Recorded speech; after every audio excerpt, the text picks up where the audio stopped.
Pak Dokter. Assalamualaikum warahmatullahi wabarakatuh. Waalaikumsalam. Waalaikumsalam warahmatullahi wabarakatuh. Yang saya hormati Pak Dr. Arwil Dayanto, MPD, selaku penanggung jawab dan sekaligus pemberi mata kuliah teori dan konstruksi ilmu pendidikan. Teman-teman yang saya cintai, saya banggakan, walaupun saat ini baru Pak Imam yang bisa hadir, bisa bersama kembali di dalam melaksanakan perkuliahan pada sore hari ini. Puji dan syukur mari kita sama panjatkan kehadirat Allah Subhanahu wa Ta'ala, karena dengan izin dan kuasa-Nya lah pada sore hari ini kita masih diberikan kesehatan dan kekuatan untuk bisa kembali berkumpul untuk melaksanakan perkuliahan di sore hari walaupun hanya melalui video Zoom, dan berharap kiranya ini tidak mengurangi tujuan ataupun makna daripada pelaksanaan kegiatan perkuliahan kita di sore hari ini. Pak Dokter dan teman-teman sekalian yang saya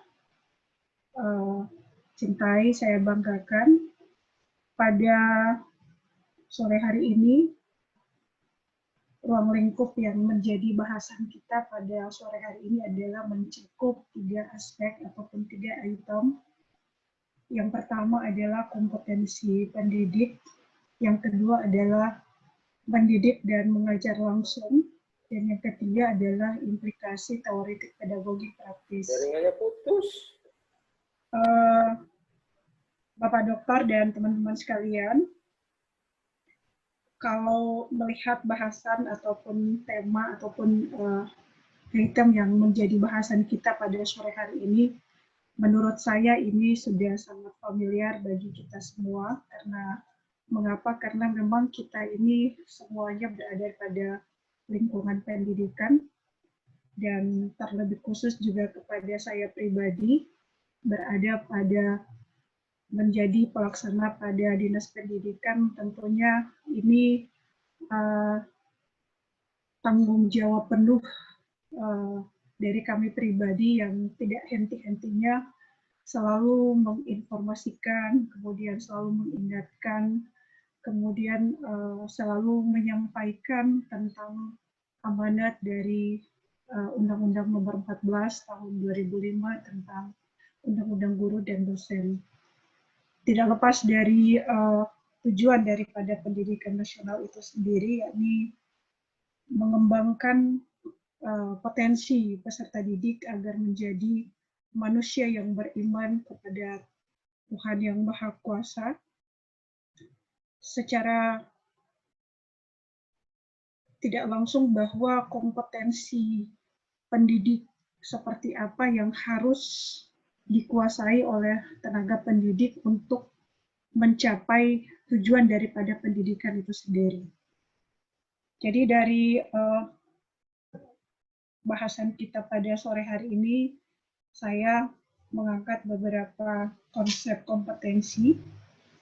Yang pertama, kami angkat dari Majid tahun 2005 dalam bukunya. Dia menuliskan bahwa kompetensi yang dimiliki oleh setiap guru itu akan menunjukkan kualitas guru dalam mengajar. Jadi kompetensi tersebut akan terwujud dalam bentuk penguasaan pengetahuan dan profesional dalam menjalankan fungsinya sebagai guru. Kemudian Mulyasa tahun 2003 dalam bukunya juga beliau mengartikan bahwa kompetensi yang diartikan sebagai pengetahuan, kemudian keterampilan dan kemampuan ini mau tidak mau harus dikuasai oleh seorang pendidik ataupun tenaga kependidikan. Karena mengapa? Karena memang ketika 3 aspek yang saya sampaikan tadi, apakah itu dalam bentuk pengetahuan, kemudian keterampilan dan kemampuan, secara sendirinya ini sudah menjadi bagian daripada dirinya, sehingga di dalam melakukan perilaku-perilaku pelaksanaannya di dalam menjalankan tanggung jawab, ini akan nampak perilaku-perilaku kognitifnya, kemudian afektifnya, dan psikomotornya dengan sebaik mungkin. Kemudian saya mengangkat dari Undang-Undang Nomor 14 Tahun 2005, pada pasal 10 ayat 1 ini sudah sangat jelas disampaikan bahwa kompetensi ini adalah merupakan seperangkat pengetahuan yang terdiri dari keterampilan ataupun perilaku yang harus dimiliki oleh seorang guru. Jadi di dalam menjalankan tugasnya, 3 aspek ini memang benar-benar harus dikuasai untuk melaksanakan tugas keprofesionalis sebagai guru di dalam menjalankan tanggung jawabnya. Nah, dari 3 konsep ini, saya mengambil kesimpulan bahwa sesungguhnya kompetensi guru itu adalah merupakan satu bulatan pengetahuan ataupun keterampilan dan sikap yang berwujud tindakan cerdas dengan penuh tanggung jawab dan melaksanakan tugasnya sebagai guru ataupun sebagai agen pembelajar yang menjadi salah satu faktor yang mempengaruhi tercapainya tujuan pembelajaran pendidikan di sekolah itu sendiri. Kemudian kita lihat bersama ya bahwa pada Undang-Undang Nomor 14 Tahun 2005 di pasal 8 juga di sini ditegaskan bahwa kompetensi yang dimaksud yang harus dikuasai oleh guru ini adalah yang pertama adalah kompetensi pedagogik, yang kedua adalah kompetensi profesional, kemudian yang ketiga adalah kompetensi kepribadian, dan yang keempat adalah kompetensi sosial. Nah, ini menurut saya bagian penting yang harus dikuasai oleh seorang pendidik, karena memang ketika seorang pendidik tidak menguasai kompetensi ini, maka ini akan berimbas pada proses dan hasil. Salah satu contoh ya, kita lihat bersama terkait dengan penguasaan kompetensi pedagogik. Contoh yang kita ambil, misalkan penguasaan terhadap karakteristik. Penguasaan guru terhadap karakteristik peserta didik dalam berbagai aspek. Karena memang kita ketahui bersama bahwa setiap peserta didik itu memiliki berbagai macam karakteristik. Apakah itu menyangkut aspek fisiknya, kemudian menyangkut moralnya, kemudian kulturalnya, emosionalnya, dan terutama menyangkut aspek intelektualnya. Jadi contoh kompetensi ini menurut saya kedengarannya memang sangat mudah, tetapi sangat membutuhkan kesiapan daripada seorang tenaga pendidik untuk melakukan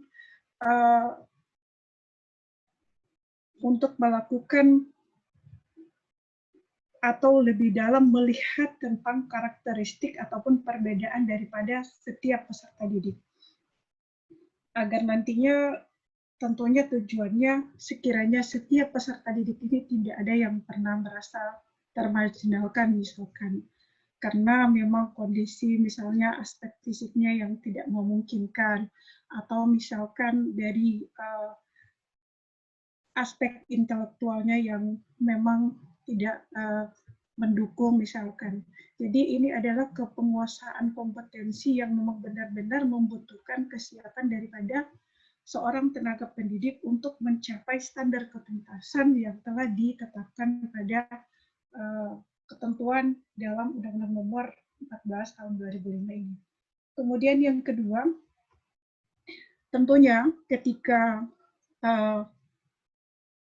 hal ini bisa dilakukan oleh seorang tenaga pendidik, ini bisa berimplikasi pada pelaksanaan bagaimana seorang guru itu mampu menyiapkan teori-teori belajar misalkan, kemudian konsep-konsep pembelajaran seperti apa yang akan dilaksanakan, kemudian seperti pengembangan kurikulum apa yang nanti akan dilaksanakan pada saat melaksanakan kegiatan proses, karena memang kenyataannya ini memang masih banyak hal-hal yang seperti ini, masalah-masalah yang di lapangan yang kita temukan yang kadang tidak bersesuaian dengan harapan kita semua.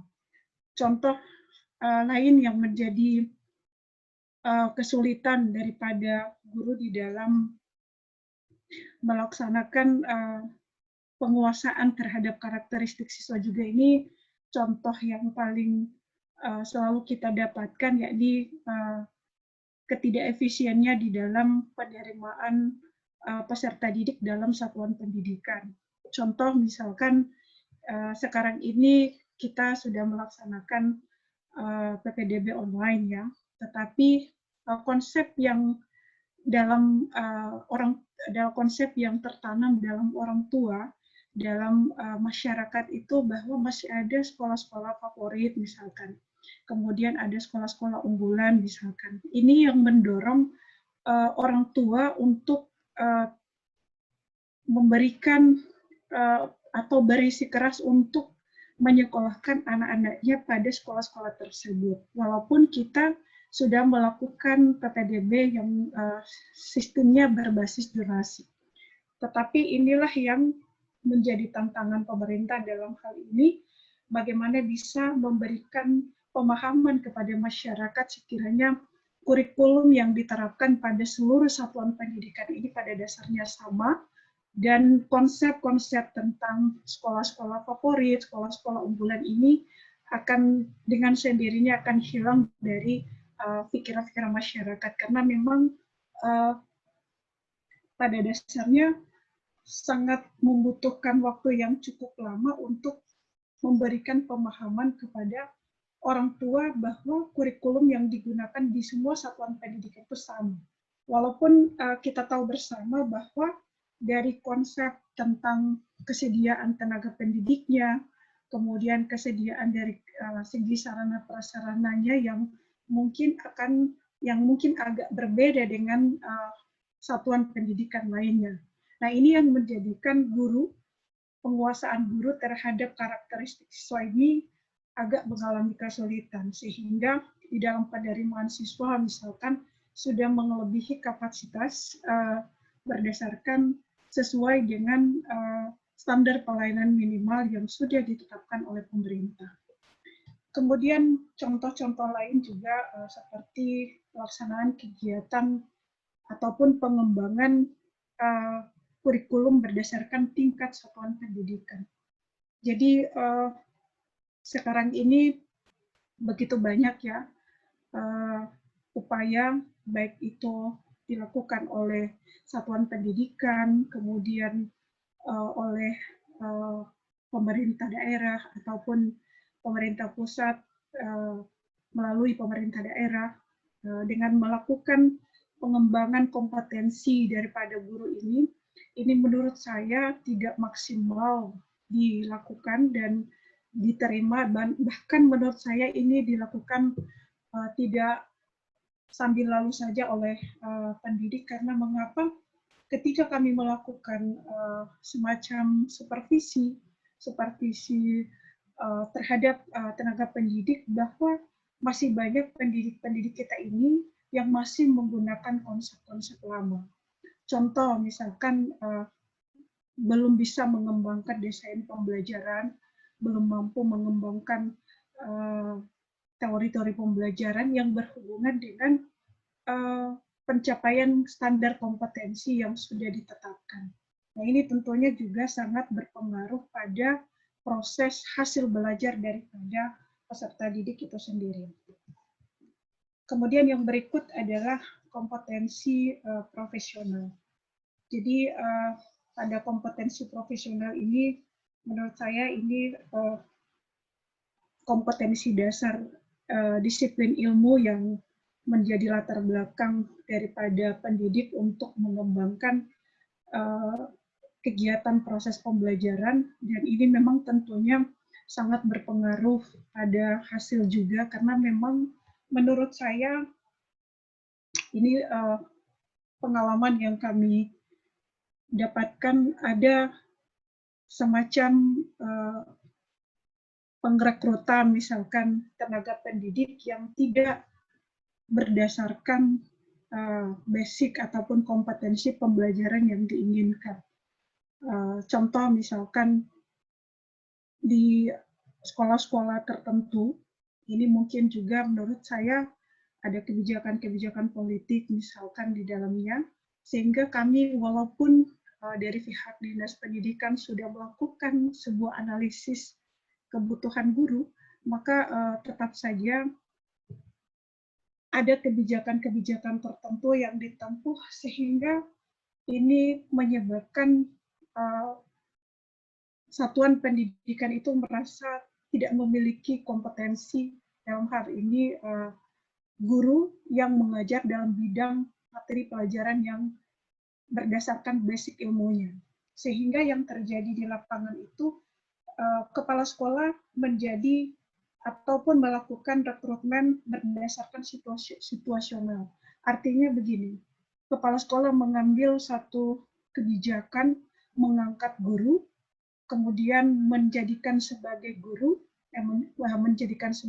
walaupun tidak berdasarkan basic mata pelajaran yang diinginkan. Contoh misalkan ada bahasa Indonesia mengajar IPS atau sebaliknya IPS mengajar bahasa Indonesia. Atau misalkan matematika diajar oleh guru IPS. Nah, ini tentunya akan berpengaruh pada hal-hal yang harus dikuasai oleh pendidik itu sendiri. Contoh misalnya dalam menguasai bahan ajar. Nah, ini kompetensi yang benar-benar harus dilakukan karena memang ini akan berimbas pada hasil proses belajar. Kemudian contoh misalnya mengelola program belajar mengajar, kemudian mampu mengelola kelas, kemudian mampu berinteraksi dengan peserta didik, karena memang pada dasarnya guru sebagai fasilitator, kemudian sebagai motivator, tentunya ini sangat berpengaruh ketika guru yang mengajar ini tidak berdasarkan basic daripada mata pelajaran yang diajarkan. Jadi yang berikut adalah kompetensi kepribadian. Jadi menurut saya menyangkut kompetensi kepribadian ini adalah ini kompetensi guru yang secara personal ya, yang mencerminkan kepribadian daripada seorang tenaga pendidik. Jadi apakah menjadi guru yang teladan ini memang merupakan sesuatu yang juga sangat harus dimiliki oleh guru, karena memang ini bagian daripada bagian terpenting dalam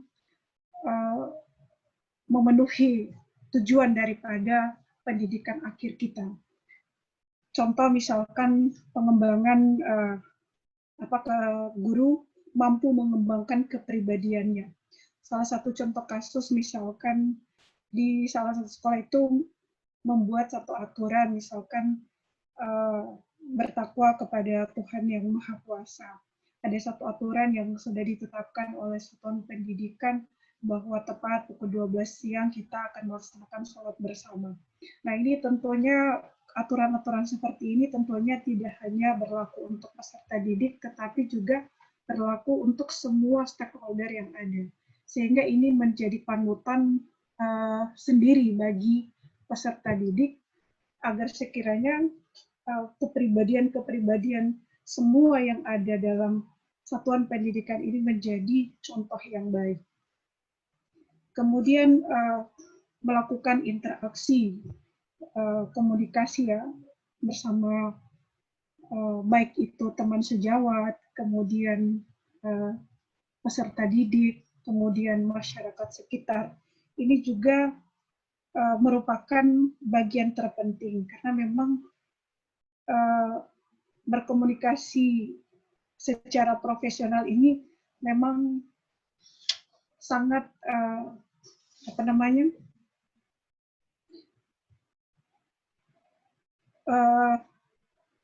menuntaskan bagian daripada menuntaskan misi daripada pendidikan itu sendiri. Kemudian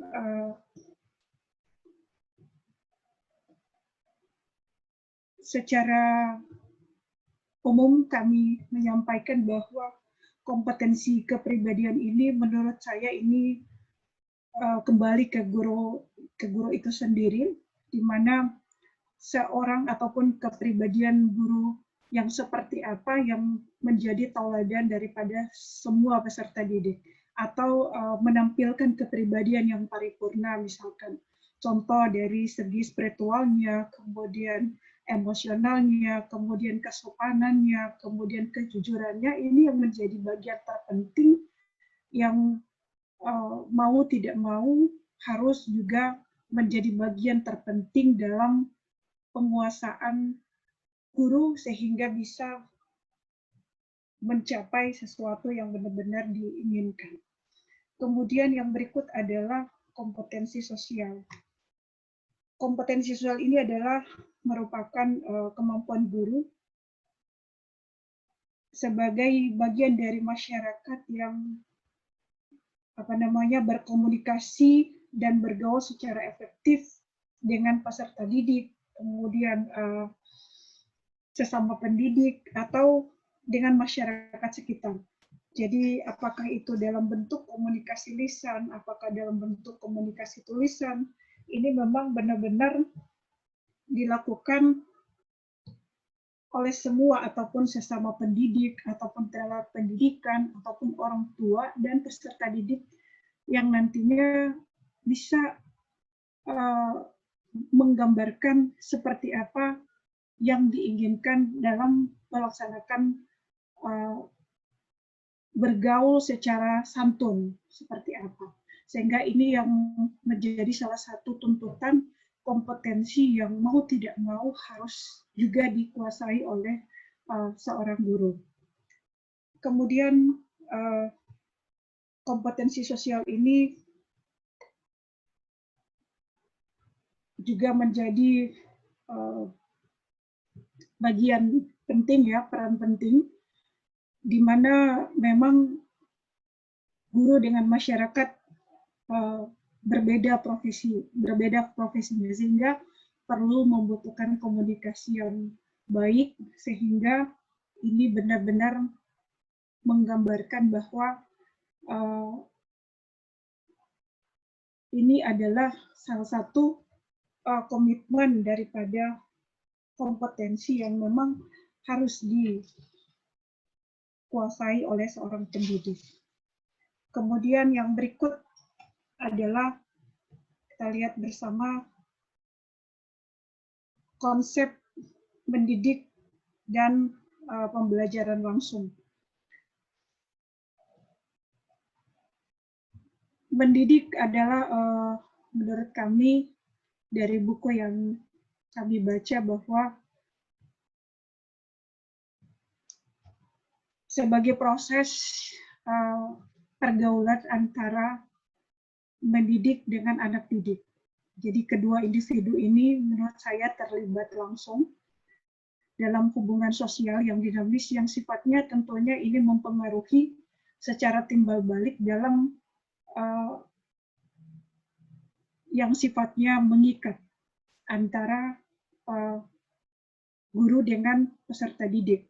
Sementara pembelajaran langsung ini merupakan model pembelajaran yang menekankan terhadap penguasaan konsep dan perubahan perilaku dengan menggunakan tentunya dengan menggunakan berbagai pendekatan. Nah, ini contoh seperti beberapa model pembelajaran langsung. Yang pertama adalah tentang orientasi, tahapannya adalah orientasi. Jadi pada tahapan orientasi ini guru memberikan kerangka materi dan orientasi terhadap materi yang akan disampaikan kepada peserta didik. Artinya ini adalah ketika guru di dalam menyusun rencana pelaksanaan pembelajaran, ini adalah langkah awal bagi guru di dalam menyampaikan orientasi daripada kegiatan pembelajaran yang akan dicapai pada hari ini. Kemudian yang kedua adalah presentasi. Jadi presentasi ini adalah tahapan kegiatan pembelajaran langsung yang menyajikan materi pembelajaran, apakah itu dalam bentuk konsep ataupun apakah dalam bentuk penyajian materi berupa pemberian contoh misalkan, ataupun model-model peragaan, atau juga bisa dikatakan pada presentasi ini memberikan seluas-luasnya kepada peserta didik untuk bereksplorasi terkait dengan materi yang akan diajarkan. Nah, ini bagian daripada tahapan model pembelajaran langsung. Kemudian ada yang dinamakan dengan latihan terstruktur. Jadi latihan terstruktur ini adalah bagian dari pembelajaran langsung yang sifatnya memandu peserta didik di dalam membelajarkan ataupun melaksanakan atau mengerjakan tugas-tugas yang nanti akan disampaikan oleh guru. Jadi contoh seperti memberikan respon terhadap siswa yang menyelesaikan tugas-tugas. Kemudian juga ada yang namanya latihan terbimbing. Ini juga bisa dikatakan sebagai kegiatan yang tidak terstruktur, yang masih merupakan bagian daripada model pembelajaran langsung. Jadi ini adalah konsep daripada pembelajaran langsung, dan tentunya ini juga merupakan bagian terpenting bagi guru di dalam melihat ataupun mengukur sejauh mana ataupun melihat standar ketuntasan daripada peserta didik untuk selama mengikuti kegiatan proses pembelajaran. Kemudian yang berikut adalah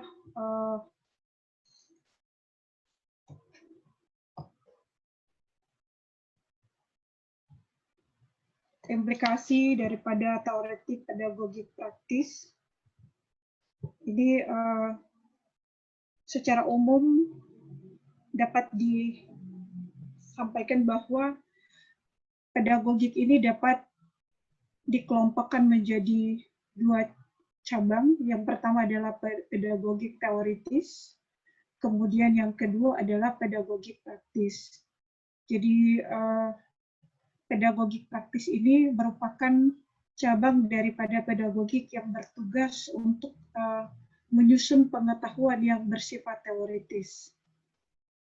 Kemudian sedangkan pedagogik praktis ini merupakan cabang dari pedagogik yang bertugas untuk menyusun sistem pengetahuan mengenai cara-cara bertindak dalam praktik ataupun mendidik anak. Jadi menurut saya bahwa pedagogik praktis ini berkenaan dengan cara-cara bertindak dalam situasi pendidikan yang tentunya ini didasari oleh pedagogik teoritis yang sekaligus tertuju untuk merealisasikan terkait dengan konsep-konsep daripada teori tersebut. Kemudian dalam teoritik pedagogik praktis ini kami mengangkat beberapa teori menurut Soekarjo dan Komarudin pada tahun 2019 dalam bukunya. Ini bahwa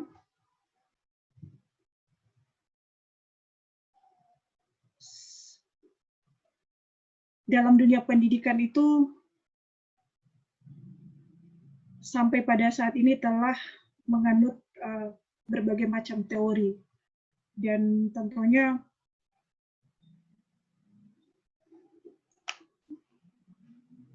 ini tidak terlepas daripada sebuah dalam pendidikan itu tidak terlepas dari sebuah teori pendidikan yang mendasarinya. Kita lihat beberapa teori pendidikan menurut dua ahli ini. Yang pertama, teori behaviorisme. Jadi teori behaviorisme ini adalah aliran yang didasarkan pada perubahan tingkah laku yang diamati. Jadi aliran ini berusaha mencoba menerangkan dalam pembelajaran itu bagaimana lingkungan ini mempengaruhi terhadap perubahan daripada tingkah laku daripada peserta didik itu sendiri. Kemudian yang kedua adalah teori kognitivisme.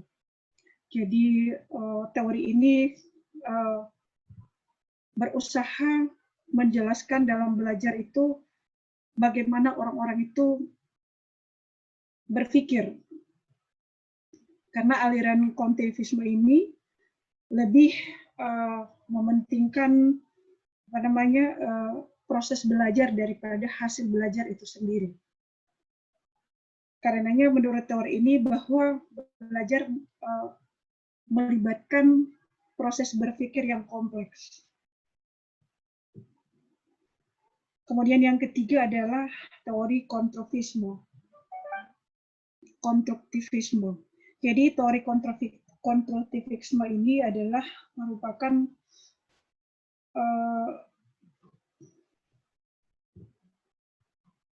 suatu proses pembelajaran yang mengkondisikan siswa di dalam melakukan proses aktif di dalam pengembangan konsep baru. Jadi menurut teori ini bahwa pengetahuan itu berdasarkan pada data. Oleh karena itu proses pembelajaran ini harus dirancang, dikelola sedemikian rupa sehingga mampu mendorong peserta didik untuk mengorganisasikan pengalamannya sendiri untuk menjadi pengetahuan yang bermakna. Jadi menurut saya pandangan konstruktivisme ini sangat penting peranannya bagi siswa agar nantinya siswa tersebut memiliki kebiasaan berpikir, maka akan membantu atau dibutuhkan kebebasan dari sikap belajar itu sendiri. Kemudian yang berikut adalah teori humanistik. Ini adalah teori ini bertujuan untuk memanusiakan manusia. Oleh karena itu, proses belajar ini dianggap berhasil apabila si pembelajar ini telah memahami lingkungannya, kemudian dirinya sendiri. Jadi konsepnya adalah memanusiakan manusia. Dengan kata lain bahwa dalam kegiatan proses pembelajaran ini harus berusaha agar lambat laun ia mampu mengaktualisasikan dirinya dengan sebaik mungkin. Ini adalah teori humanistik.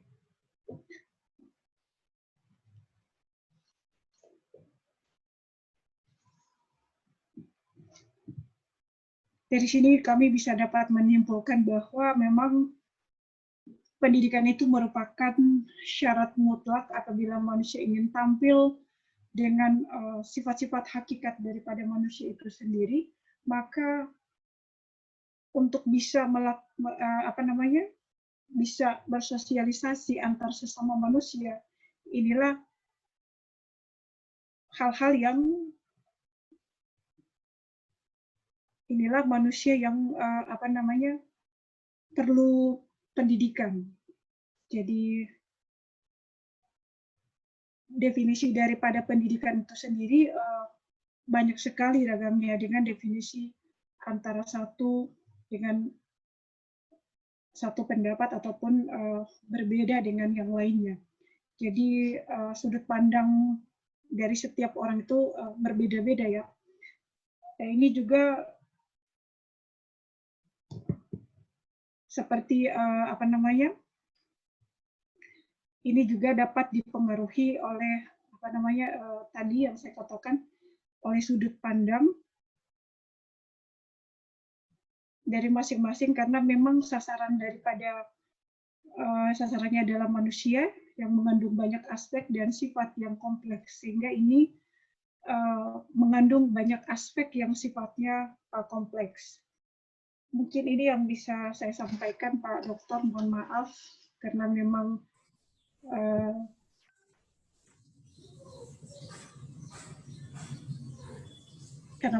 mohon izin Pak Dokter.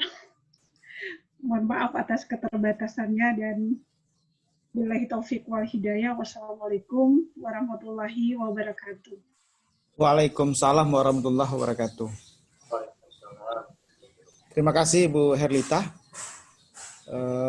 Pada sesi terakhir ini menarik apa yang disampaikan oleh Bu Herlita itu tentang bagaimana meningkatkan kompetensi guru sebagai komponen penting di sekolah maupun di sektor pendidikan.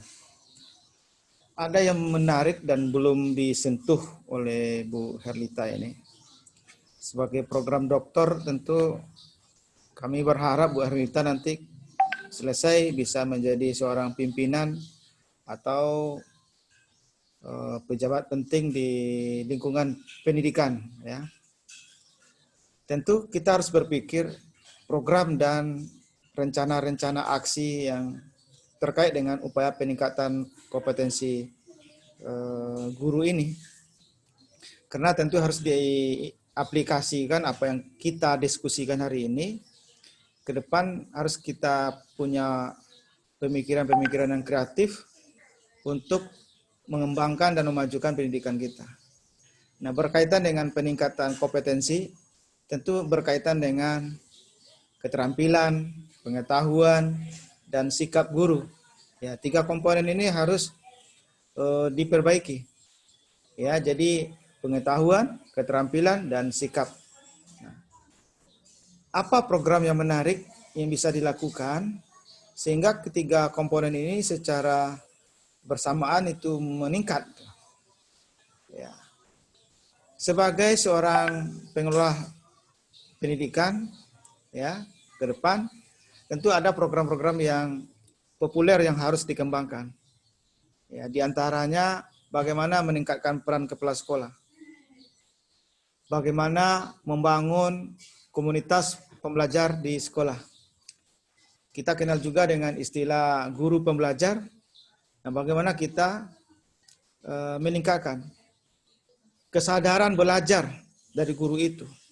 Ya, belajar itu bukan hanya ketika sudah selesai jadi guru, itu sudah menjadi guru yang paripurna, tidak. Ya, jadi harus belajar setiap saat, diupdate kemampuannya, pengetahuannya, keterampilannya. Karena dunia ini terus berubah, ya. Guru yang tidak bisa adaptif dengan perubahan, maka mereka akan tertinggal. Jadi kita harus mengembangkan kemampuan pembelajar. Yang ketiga, yang perlu kita lakukan adalah bagaimana membangun kesadaran belajar. Ya, kalau kesadaran belajar itu bukan hanya secara luring dan daring, tapi bisa juga atas kesadaran itu memunculkan ya keinginan tahuan yang lebih besar dari guru itu. Contohnya dia aktif menjadi komunitas-komunitas pembelajar di masyarakat, baik melalui virtual maupun melalui offline, ya, tatap muka. Di sisi lain, perlu pengembangan kapasitas kemampuan guru dalam hal penulisan. Ini adalah perilaku yang sangat sulit untuk digerakkan. Ya, kemampuan yang sulit untuk digerakkan, kemampuan menulis. Ya, kenapa?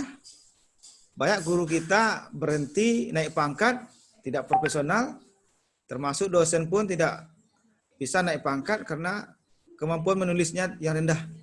Ya, jadi ini perlu dikembangkan supaya kompetensinya meningkat. Ya, perlu ada peningkatan kapasitas menulis. Apakah menulis apa yang sudah dikerjakan dan menulis apa yang mereka pikirkan. Itu berbeda. Nah, sedangkan apa yang kita kerjakan saja sudah susah menulisnya. Apalagi apa yang mereka pikirkan ke depan. Ini harus dikembangkan. Yang keempat, yang kelima, saya pikir guru itu perlu mengembangkan kelompok-kelompok yang kritis.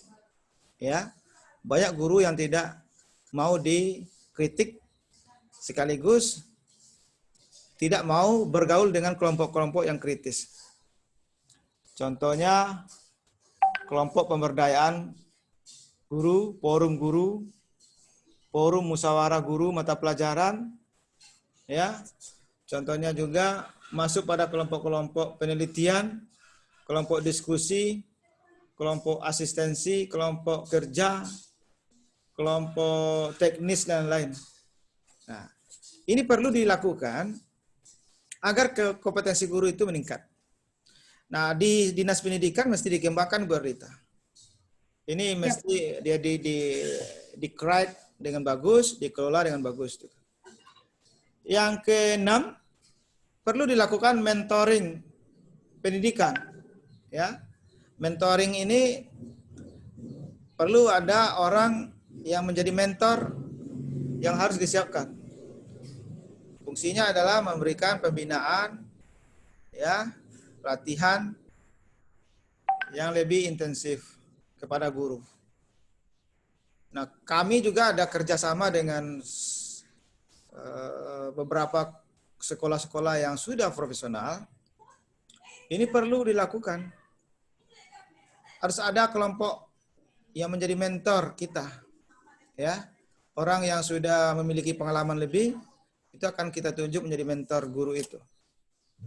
Di samping jadi mentor, ya teman sejawat juga, menjadi pendampingan teman sejawat. Bagaimana memanfaatkan guru-guru yang sudah berhasil pada level tertentu, jenjang tertentu, contohnya mereka yang sudah menjadi guru berprestasi pada level yang lebih tinggi, itu mesti kita berdayakan menjadi tenaga pendampingan sejawat, tenaga sejawat. Nah, kadang-kadang banyak guru-guru yang sudah berprestasi di tingkat nasional, tapi tidak diberdayakan. Ya, mesti diundang. Ya, diundang, diberikan kesempatan best practice-nya seperti apa. Nah, sehingga ada transfer knowledge, transfer attitude, ya, spirit yang harus ditularkan. Karena kalau kita bergaul dengan orang-orang yang punya semangat yang tinggi, kita ikut terbawa arus. Ya, teori menguap ini. Kalau ada orang menguap di samping kita, kita ikut menguap juga. Ya, ikut mengantuk. Ya, coba. Kalau ada teman Ibu Erita di sampingnya menguap, ya Ibu Erita ikut menguap juga. Nah, itu teori yang membuktikan bahwa teman sepergaulan itu sangat menentukan juga. Mau menjadi kompetensi yang tinggi atau tidak. Nah, harus didampingi oleh orang-orang seperti itu. Jadi kalau mau bagus, ya bertemalah dengan orang-orang yang profesional, ya, yang memiliki dedikasi tinggi. Program lain yang perlu dilakukan oleh Bu Erita meningkatkan kompetensi itu adalah pertukaran guru. Ya, kalau kita ada program student exchange, ya teacher exchange. Nah, jadi di tempatnya Ibu Erlita perlu diprogramkan ini, ya. Ke sekolah-sekolah mana perlu ditukarkan. Kita juga ada program dosen mengajar, dosen ke sekolah, ya. Itu apa? Guna menularkan semangat tridharma itu, menulis, meneliti, melakukan riset, pengabdian dan lain-lain. Nah, guru ditukarkan seperti itu juga. Jadi guru-guru yang kurang semangat, kita tempatkan 3 bulan di sekolah yang bagus, ya kita biayai biaya hidup living cost-nya kita berikan. Nah kita tarik lagi 3 bulan ke depan, bagaimana hasilnya kita review seperti itu. Nah coba di kota itu nanti di tempat Ibu Ardita, kalau bisa 1 tahun itu ada 50 orang guru yang ditukarkan di daerah-daerah yang di sekolah-sekolah yang bagus. Yang ke-7 ada riset tindakan bersama. Kalau kita ada mengenal penelitian tindakan kelas, ya bagaimana semangat ini harus ditularkan di sekolah. Riset-riset ini yang rendah, ya di sekolah sangat rendah sekali. Mengikuti konferensi, program, seminar, ya pelatihan berkelanjutan dan lain-lain. Jadi banyak sekali program-program yang sangat update, yang sangat sederhana, biayanya tidak terlalu mahal, tapi bisa mendongkrak kompetensi guru kita. Nah ini harapan kami kepada Bu Erdita. Kami yakin nanti ketika Bu Erdita sudah selesai S3 ini ya bisa berkiprah lebih banyak, lebih luas lagi dengan kewenangan dan diskresi yang lebih kuat lagi. Ya, ya biasanya begitu. Usaha kita itu tidak akan jauh dari apa yang kita lakukan ini. Ya, kalau kita serius, ya tentu hasilnya juga akan serius kita nikmati nanti. Nah, ini harapan kami. Barangkali ada yang mau bertanya, mungkin ke Bu Rita atau ke saya tuh kan. Ada Pak Mas Imam, ada Pak Icam. Silakan Pak Icam ditanyakan ke Bu Rita atau ke saya tuh kan. Silakan.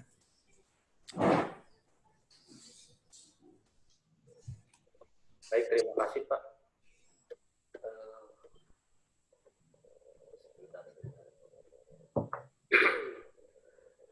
Silakan Pak Icam. Ya Pak, sebentar. Baik, saya pikir tadi saya cukup menyimak apa yang disampaikan oleh Bu Ita maupun Pak dosen kita, Pak Dr. Arif Dayanto, terkait dengan materi yang disampaikan oleh Bu Ita tadi ya. Tadi ada sedikit yang menurut saya ini mengingatkan saya juga ada satu ungkapan yang dikemukakan oleh Bu Ita tadi bahwa salah satu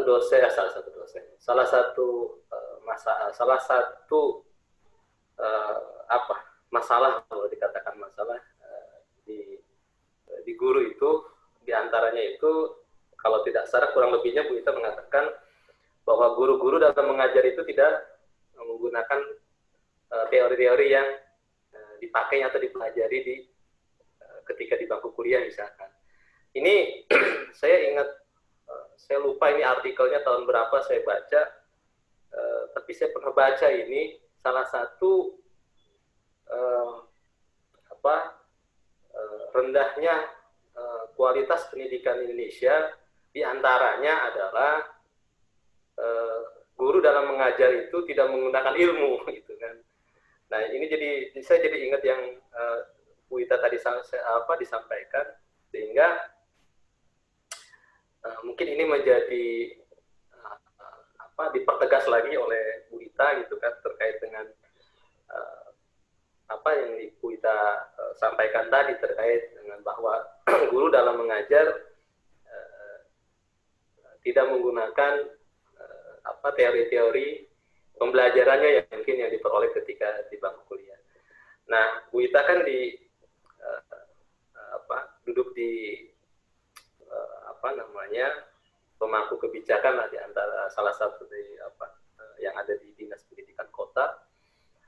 Saya ingin tahu bagaimana misalnya Dinas Pendidikan Kota kalau Bu Ita itu di PAUD Bu Ita ya atau di apa? Iya. PAUD ya? Iya.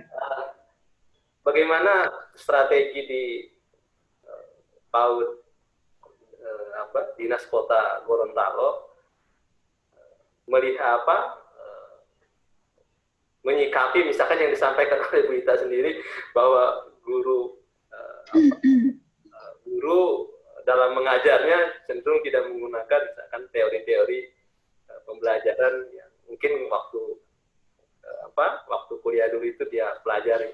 Walaupun memang yang namanya guru itu sebetulnya ilmu praktis ya. Ada beberapa literatur yang pernah saya baca ya, anak SMA pun ya bisa mengajar gitu kan. Tapi jangan sampai sama antara anak SMA ngajar di PAUD dengan lulusan PAUD misalnya gitu kan. Ada hal-hal yang harus lebih diketahui, misalkan mahasiswa yang lulusan PAUD yang ngajar di PAUD, tapi juga ada lulusan SMA juga mengajar di PAUD. Sama-sama ya bisa mengajar juga gitu, tapi harus ada yang membedakan. Di antaranya adalah yang disampaikan oleh kita tadi itu bahwa seorang guru itu harus menguasai teori-teorinya ketika akan melaksanakan teori-teori pembelajaran ketika akan melakukan suatu kegiatan pembelajaran. Jadi tidak setiap yang dilakukan itu ada dasarnya gitu. Loh, kenapa kamu memperlakukan si A ini seperti ini? Oh iya, berdasarkan teori ini dasarnya seperti ini. Nah, perlakuan-perlakuannya seperti ini. Saya seperti ini. Nah, ini saya mungkin bisa share Bu Ita kondisi yang disampaikan oleh Bu Ita itu bagaimana menyikapi misalkan guru-guru yang ya, dalam proses pelaksanaan pembelajarannya tidak menggunakan teori pembelajaran yang pernah dia pelajari. Mungkin hanya itu Pak dosen. Terima kasih. Ya, barangkali bisa dijawab oleh Bu Erinta, dan mungkin saya pertegas ya apa yang ditanyakan oleh Pak Icam itu. Jadi kalau dalam pendidikan itu tanpa ilmu pendidikan itu kita kenal dengan istilah pentif juga ya, pendidikan tanpa ilmu pendidikan. Jadi mengajar tanpa ilmu mendidik. Banyak sekarang apalagi dengan jalan pintas ini ya. Jalan pintas menuju guru itu dengan pendidikan profesi guru dengan 1 tahun bisa menjadi guru ya. Orang menjadi guru itu dengan durasi waktu 4 tahun. Sekarang dengan 1 tahun bisa jadi guru. Memang tapi kebijakan sudah dibuat seperti itu. Ya, keran itu sudah dibuka dan itu sudah membuat LPTK itu susah sekali bergerak lebih maju lagi. Ya, karena persaingan itu semakin banyak, semakin sempit. Apalagi lapangan pekerjaan yang dihasilkan sudah semakin sempit juga. Untuk wilayah guru harus bersaing dengan non-kependidikan. Nah, mungkin barangkali ini bisa didiskusikan ya, bagaimana pandangan Ibu Herlita itu ya dengan pendidikan tanpa ilmu pendidikan itu. Terima kasih Pak Dokter juga Pak Icam. Menyikapi apa yang disampaikan oleh Pak Dokter dan Pak Icam tadi, memang Pak Dokter di 3 tahun terakhir ya, 3 tahun terakhir ini kami di Dinas Pendidikan itu lebih banyak menganggarkan terkait dengan peningkatan kompetensi pendidik. Contoh misalkan kegiatan-kegiatan yang seperti yang disampaikan oleh Pak Dokter tadi, apakah itu pengembangan kompetensi berkelanjutan, apakah itu pengembangan kompetensi pembelajaran atau yang disebut dengan program PKP, ini secara umum kami di Dinas Pendidikan itu sudah menyelenggarakan dan sudah menganggarkan, dan apakah itu dilakukan di tingkat gugus, di tingkat satuan pendidikan, ataupun pada musyawarah guru mata pelajaran dengan menggunakan tenaga pendidik yang dianggap mampu dan juga mendapatkan kesempatan untuk menjadi fasilitator di tingkat, baik di tingkat satuan pendidikan, tingkat kabupaten, bahkan sampai di tingkat nasional.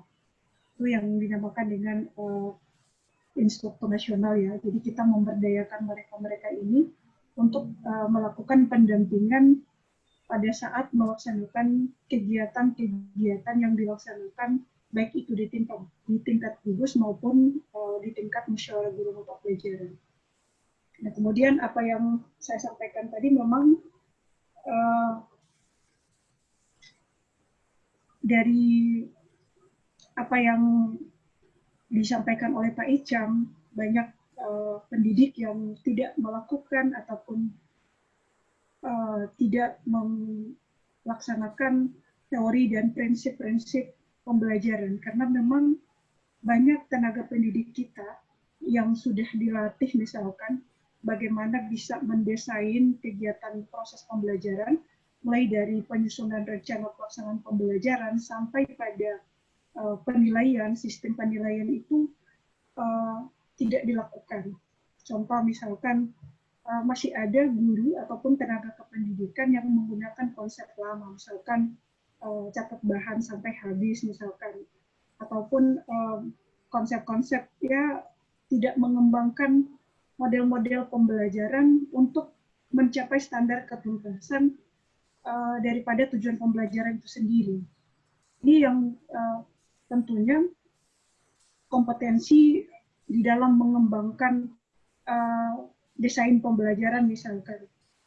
Nah, ini karena memang guru di sini dalam hal ini dituntut bagaimana bisa merancang kegiatan pembelajaran dengan menggunakan model-model yang bisa mendekatkan kepada tingkat pemahaman daripada peserta didik. Contoh ya, banyak sekali model-model pembelajaran, dan ini tentunya tidak dilakukan oleh para tenaga pendidik kita, karena apakah ini mungkin ada faktor tingkat penguasaan daripada pendidik itu sendiri tidak paham terhadap penguasaan atau penggunaan model-model pembelajaran, atau juga memang penguasaan ipteknya yang kurang tidak memadai, sehingga ini konsep-konsep lama itu yang masih digunakan oleh para tenaga pendidik kita. Sehingga apa yang dilakukan oleh pemerintah dalam hal ini kami Dinas Pendidikan selalu berupaya semaksimal mungkin untuk melakukan pendidikan ataupun diklat ataupun in-house training yang tentunya untuk bisa memberikan pemahaman terhadap konsep-konsep daripada pembelajaran itu sendiri. Mungkin ini yang bisa saya sampaikan Pak Dokter, karena memang kami di Dinas Pendidikan itu memang sudah banyak melakukan kegiatan-kegiatan itu. Tetapi ya, apakah kembali lagi pada gurunya itu sendiri, kesadaran daripada gurunya itu sendiri yang tidak mau berkembang, atau memang faktor usia juga yang memang sudah membuat mereka tidak ingin lagi mengembangkan kompetensi yang mereka miliki. Jadi Pak, mungkin itu Pak Dokter. Ya, terima kasih. Mungkin Mas Imam ada tanya? Tidak? Cukup saja mungkin, Pak. Oh, cukup ya? Ya. Pak Icam gimana? Oh iya, ya memang realitasnya ya tadi yang sudah disampaikan oleh Bu Ita tadi itu. Cuma tadi itu sebetulnya saya kayak ada yang nyentil saya, Bu Ita ngingetin saya, pernah saya baca begitu gitu ya, di salah satu artikel koran, saya lupa tahun berapa lah itu dibahas. Istilahnya itu pendidikan tanpa ilmu pendidikan, pentip. Iya. Pernah itu lupa tahun berapa itu Pak, saya pernah baca. Makanya pas Bu Ita tadi di tengah-tengah pembicaraan itu menyentil itu mengingatkan saya, oh iya ya, memang terjadi di antaranya salah satu dari kelemahan kita itu ketidak konsistenan kita atau komitmen seorang guru ketika mengajar itu tidak menggunakan atau menerapkan ilmunya ketika dia dapatkan di perkuliahan seperti itu misalnya.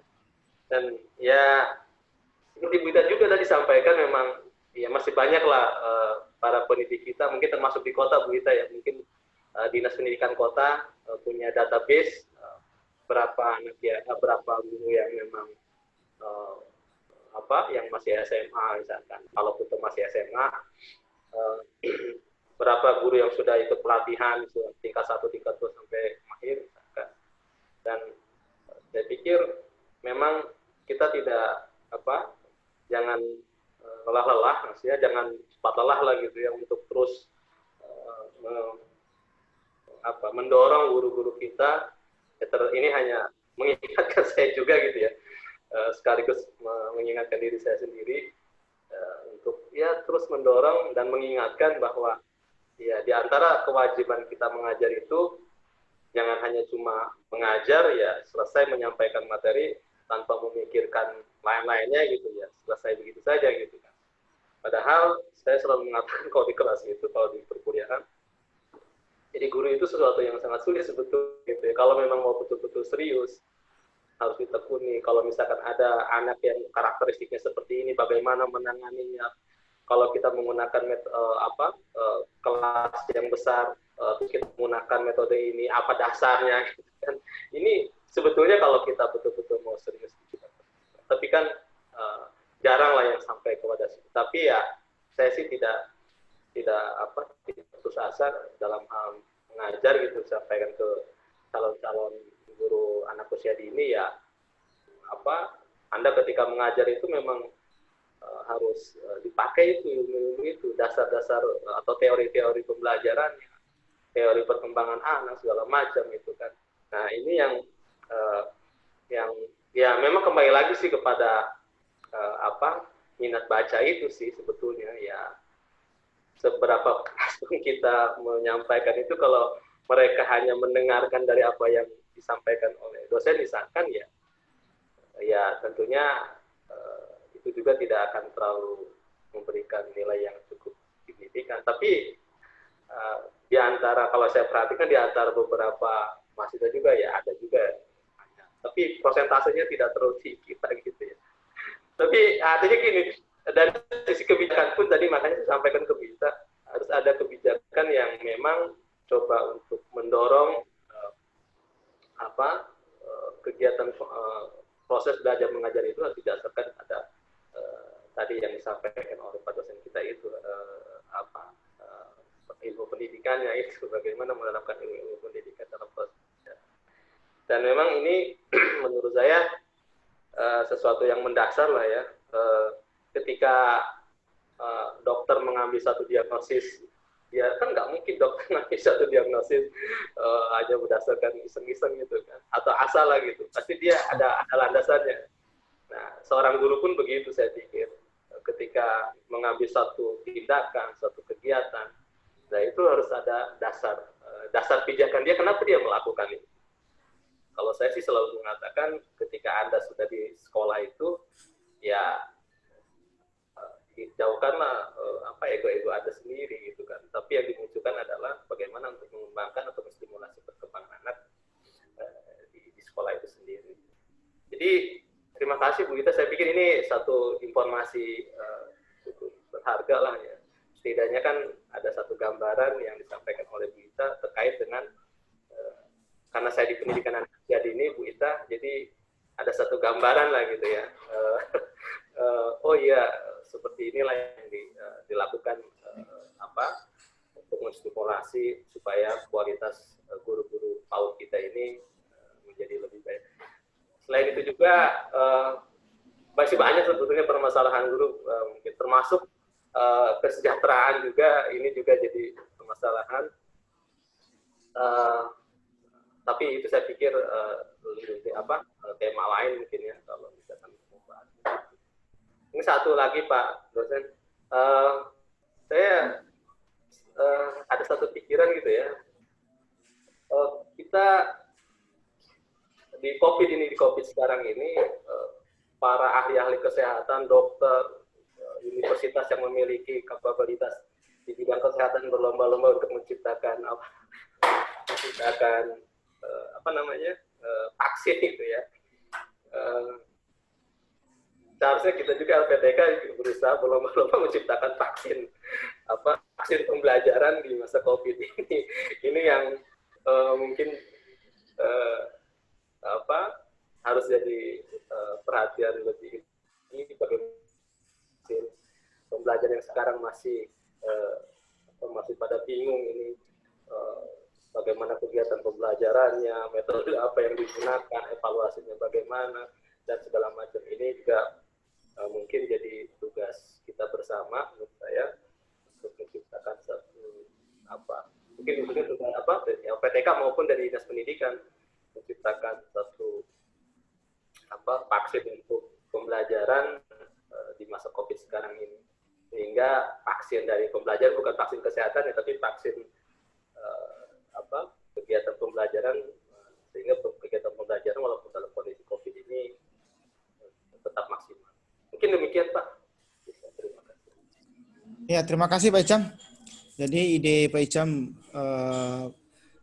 bagaimana kita bisa menghasilkan vaksin ya pembelajaran ya, ini sebagai seorang yang ilmuwan akademisi ya harus dari pertanyaan-pertanyaan kritis ini harus kita lakukan riset lebih mendalam.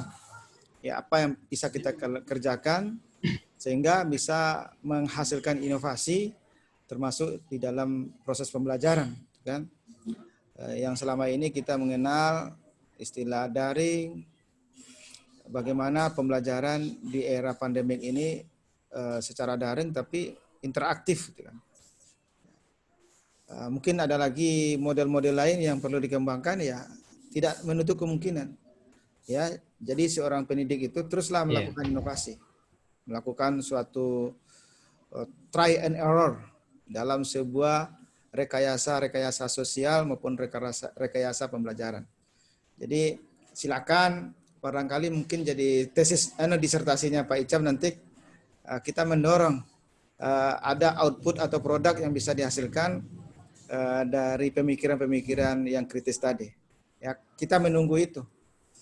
Barangkali cukup sampai di sini dulu ya, karena sebentar. Pak Dokter mungkin izin satu terakhir saya. Ya, silakan. Mungkin teringat tadi. Saya teringat dari tadi yang undang-undang kompetensi yang disampaikan Ibu Henrita tentang Undang-Undang Nomor 14 Tahun 2005 tentang guru dan dosen. Halo?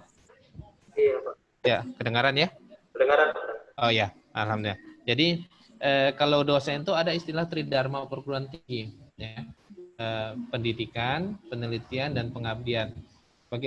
Apa bisa nggak kalau guru juga diterapkan seperti itu? Tadi muncul Pak, guru juga harusnya membudayakan untuk menulis, meneliti, ya.